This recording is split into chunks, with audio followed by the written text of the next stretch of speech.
Assalamualaikum warahmatullahi wabarakatuh.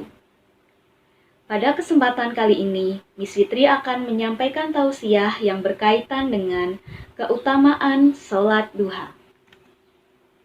Berbahagialah orang-orang yang selalu mengerjakan sholat duha.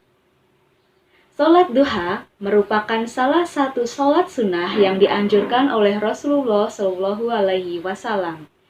Sebab sholat duha mempunyai kedudukan yang mulia. Dengan melaksanakan sholat duha, maka insya Allah kita akan diberikan kemudahan jalan, rezeki yang cukup, dan pahala yang banyak. Serta sholat duha juga merupakan sholat orang-orang yang kembali taat. Dari Abu Hurairah radhiyallahu anhu, ia berkata, "Kekasihku Rasulullah Shallallahu alaihi wasallam mewasiatkan kepadaku untuk puasa 3 hari setiap bulan, mengerjakan sholat duha 2 rakaat, dan melakukan sholat witir sebelum tidur." Hadis riwayat Bukhari dan Muslim.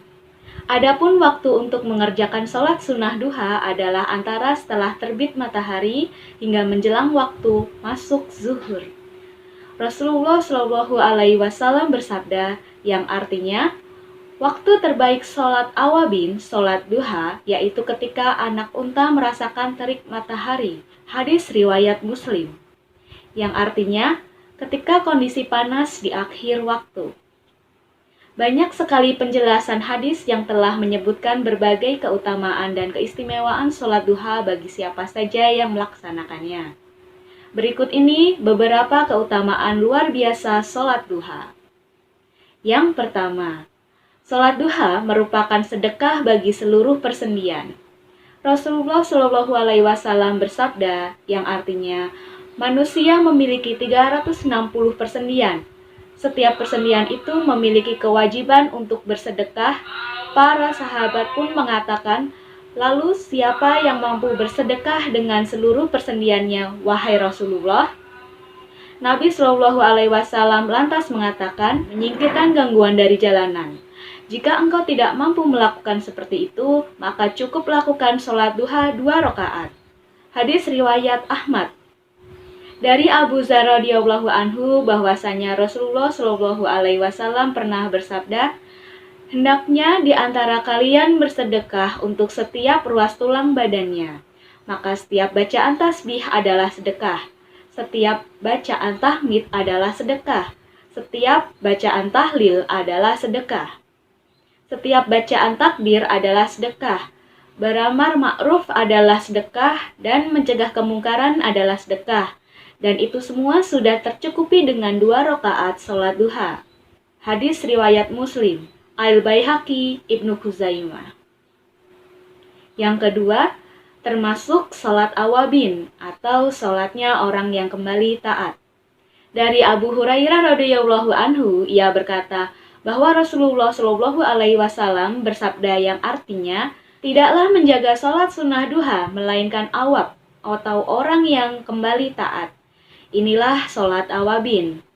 Hadis riwayat Ibnu Khuzaimah. Sholat duha merupakan sholat awabin.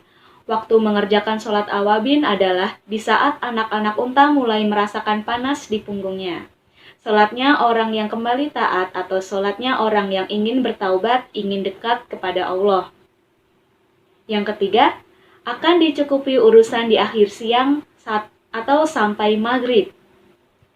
Dari Nu'aim bin Hammar al-Khatafani, beliau mendengar Rasulullah Shallallahu alaihi wasallam bersabda, Allah Subhanahu wa ta'ala berfirman, "Wahai anak Adam, janganlah engkau tinggalkan 4 rakaat sholat di awal siang, di waktu duha, maka itu akan mencukupimu di akhir siang."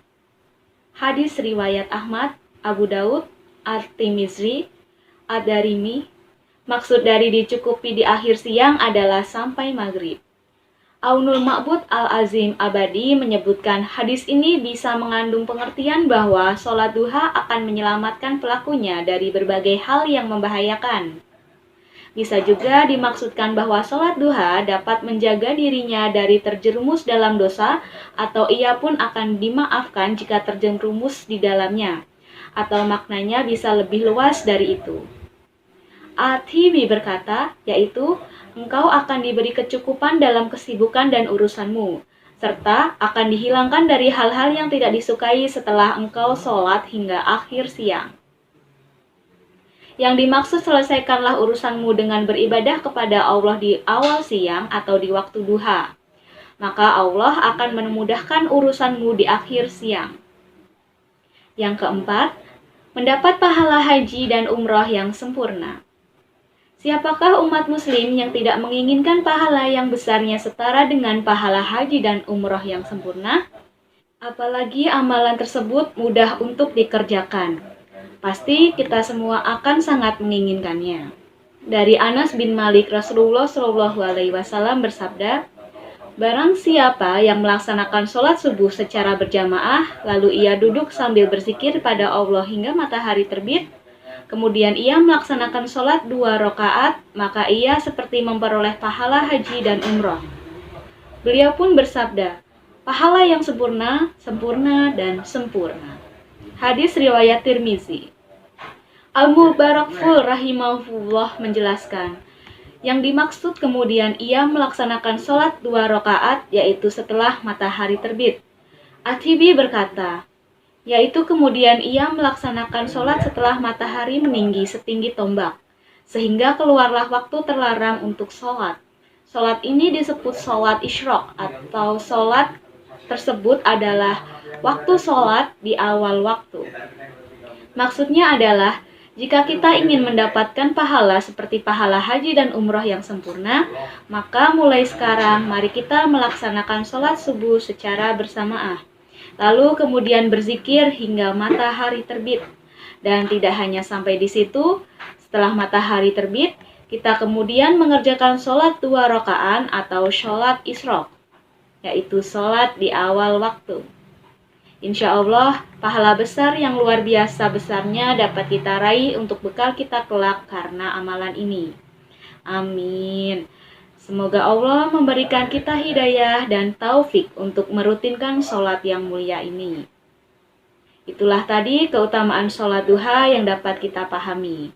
Wallahu alam, dan Allah Maha Tahu. Dan semoga video ini dapat memotivasi dan memicu kita untuk senantiasa bisa menjaga sholat sunnah duha, bahkan menularkannya kepada saudara-saudari kita lainnya. Amin. Dan semoga video ini bermanfaat bagi kita semua. Terima kasih. Wassalamualaikum warahmatullahi wabarakatuh.